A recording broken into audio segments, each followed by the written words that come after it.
آپ دیکھ رہے ہیں واسودیو شارٹس۔ جی آج احتساب عدالت کے جج رانا جاوید صاحب نے بالآخر عمران خان کو اور ان کی اہلیہ کو القادر ٹرسٹ کیس میں جو ہے وہ باقاعدہ سے سزا سنا دی گئی ہیں۔ اس سے قبل 3 مرتبہ جو ہے وہ سزا سنانا مؤخر ہوا اور آج انہوں نے سزا سنائی اور عمران خان کو 14 سال کی سزا اور 10 لاکھ روپے جرمانہ کیا ہے، اور ان کی اہلیہ کو یعنی بشرا بی بی کو بھی 7 سال کی سزا اور 5 لاکھ روپے جرمانہ، اور بشرا بی بی کو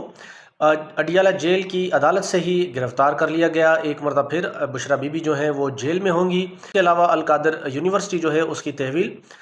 حکومت کو دے دی گئی ہے، اور فیصلہ جج صاحب نے عین وہی سنایا جو سوشل میڈیا پر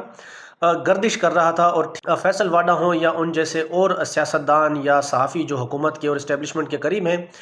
جو سزا انہوں نے سنائی تھی سزا سے قبل یعنی 14 سال عمران خان اور 7 سال ان کی اہلیہ، جج صاحب نے بھی وہی سزا سنائی جو سوشل میڈیا پر گردش کر رہی تھی۔